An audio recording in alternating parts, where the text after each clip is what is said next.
Good morning. Today is Monday, January the 12th, year of our Lord 2026, and welcome to the Daily Word. This morning, I'm back to the book of Ruth. I go throughout the entire Bible from Old Testament to New Testament, from Genesis to Exodus, and from Matthew to Revelations. And last time I was in Ruth, I finished the book of Ruth, and now I'm starting back in the beginning of the book of Ruth. Now, Ruth was the Moabite who was grafted in to the seed. Jesus Christ becomes the seed from Ruth. He grafted into God's plan, grafted into the Israelites, grafted into God's plan. But anyway, today I'm just going to read the beginning of that and how God set this into motion for all people can be saved.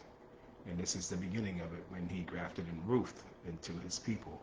And then from Ruth came the seed of Jesus Christ. David, Obed, Jesse, David, and then David King, and then Jesus. What a powerful story. But I'll begin with Ruth chapter 1, verses 1 through 5. This is the beginning of Ruth, how it all unfolded. And in 66 days, I'll be back in Ruth, and I'll begin the journey that they made back to their land. Beginning at verse 1, it says, "In the days when the judges ruled in Israel, severe famine came upon the land. So a man from Bethlehem in Judah left his home and went to live in the country of Moab, taking his wife and 2 sons with him.